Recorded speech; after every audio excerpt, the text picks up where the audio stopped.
Hello and welcome to another edition of Mama's Gone Wild. I'm Nikki Woods. I'm Mary Boyce. And today we are talking to a phenomenal woman. It's interesting how you make these connections and you find these people. But I saw Stacey on Twitter. Mm-hmm. Stacey Speller, she's on Twitter and she's always sending out these incredibly encouraging messages. And I'm just like, she's phenomenal. So I wanted to introduce her not only to Mary, but to everybody out there watching Mama's Gone Wild. And I wanted to talk to you a little bit about not only social media and how now it's a platform for encouragement and inspiration, but also women finding their passions and how to remain open to finding that passion in unexpected ways. And that's probably like the longest intro I've ever done for a guest, right? It's like, whoo! But Stacey, how are you? I am well, thanks. How are you ladies this morning? We're great, thank you. We're good. So tell us a little bit about you, Stacey, and really briefly how you, because you started out in one field that's like probably totally opposite from what you're doing now, just on paper. But tell us how you found your passion in an unexpected way.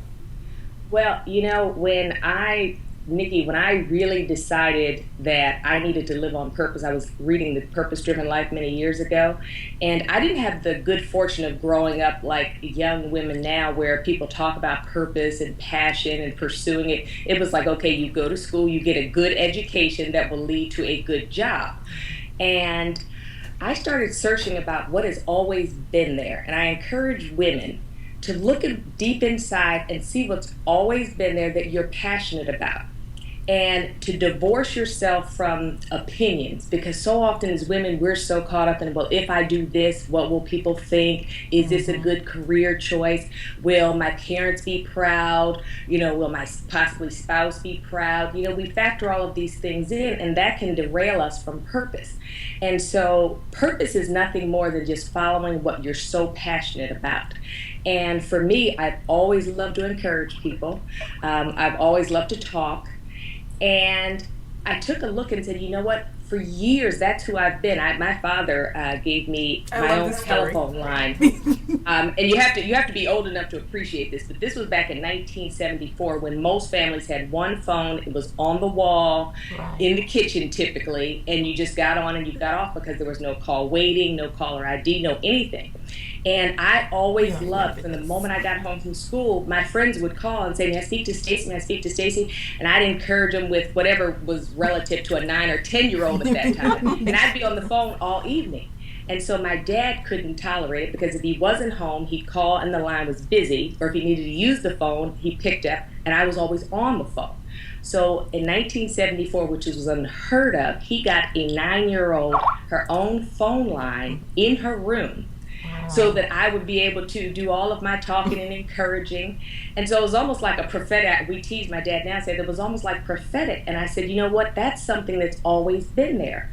And because I was willing to follow my passion and I had the faith to step out and do it, I've now had the good fortune to be all over Africa speaking and encouraging women. So, and her Twitter handle, you didn't even tell the Speak to Stacey part. Her Twitter handle is Speak to Stacey. Let me speak to Stacey. Everything's under Speak to Stacey. And I just thought that was so cute. Yeah. It is, because it's what's always been there. And if you really go inside and take the time to think and take yourself away from opinions and imagery and say, what has always been there? What could I do without getting paid? What do I love? What just ignites me to do? And that's your passion, and your passion leads to your purpose. And what's so cool about that is you start off talking about a phone line, and that evolves all the way to Twitter, which none of us could have even imagined even 10 years ago.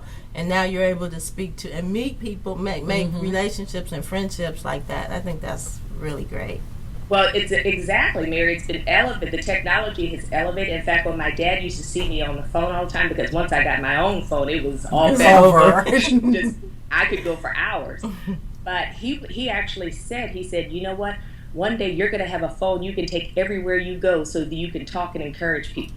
Well, now it's evolved to a Twitter. Yeah. You can literally encourage people around the world, wherever you are, with, your telephone. And I just got on Twitter at the end of last year. Just somebody said, you should be on Twitter. And I thought, well, I'm not really into that. Yeah, that she's hashtagging, and she's doing it all. Always be open. Always be open. Right. Is your dad still alive? And I love it. Is your My dad still parents alive? are still alive. Okay, My ask parents him what's still- going to happen in 10 years, because he sounds like he can tell us. You know what? It's funny. My husband says it. He says, you know what? Dad is a prophet. He didn't even know it because he was like speaking what was going to happen with Right. technology. So what are some steps that women can take, and how do you remain open? Because a lot of people know that there's something else that they want to do, that maybe their 9 to 5 is not it for them, but they don't know what their purpose is, and they don't, they really just don't know where to start. So what are some tips for women who have no clue what they should be doing? well, the first thing you have to do is step away, and I tweet about this a lot, is stepping away from the opinions, because we're so rooted in opinion and what people think.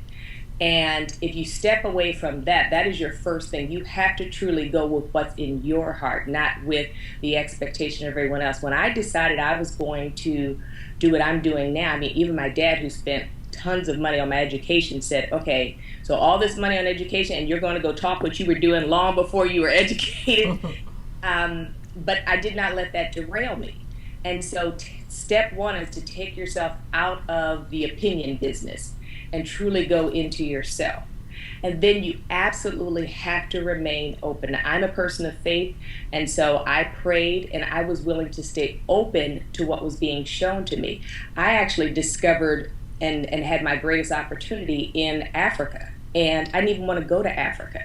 I said no, because I had a negative perception, like many Americans do, of the flies, the swollen bellies, the dirty water. And so the idea of me going to Africa, it's like, oh no, I can't go to Africa. But I was open to it, and that's where my purpose and my passion and everything came together, and I've just had incredible, amazing opportunities because of it. So opinions, divorce yourself from opinions, and then open yourself up to everything that's possible.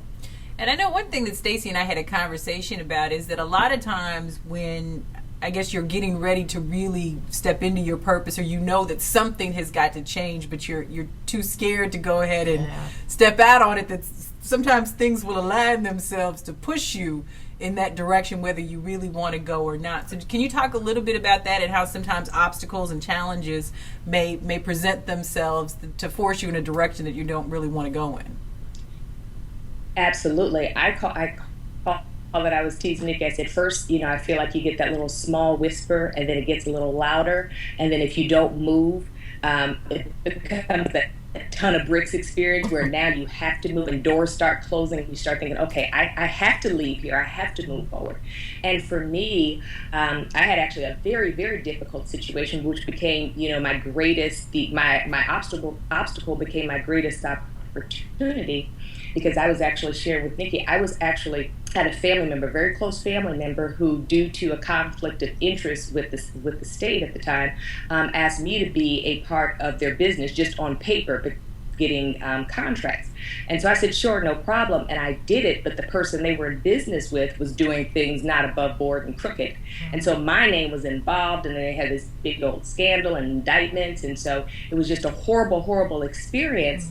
But through walking out that very dark time, I realized, okay, I'm supposed to be doing something different. And so when you're faced with sometimes the most difficult obstacles, because I was actually devastated, I said, I can't be accused of doing something wrong, because I was in the court. You were in criminal justice. Right, I was going to say, because it directly affected I'm working in the court system as all of this is unfolding. Right. And so, of course, then, your name is potentially going to be tarnished. It's like, okay, what do I do? And all of this is happening at a time where I knew what I was doing was not my purpose.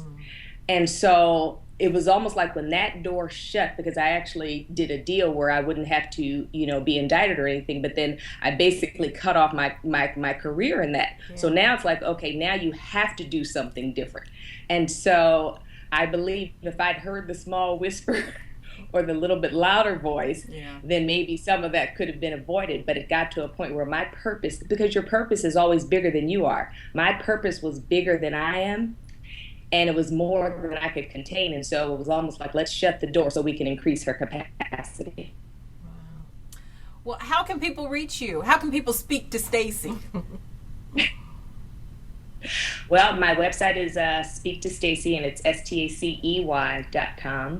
And the best way to reach me is on my newfound passion is Twitter, because I'm really good about responding on Twitter. You are phenomenal about and responding. even if I'm out of the country, I pull up my Twitter. Yeah.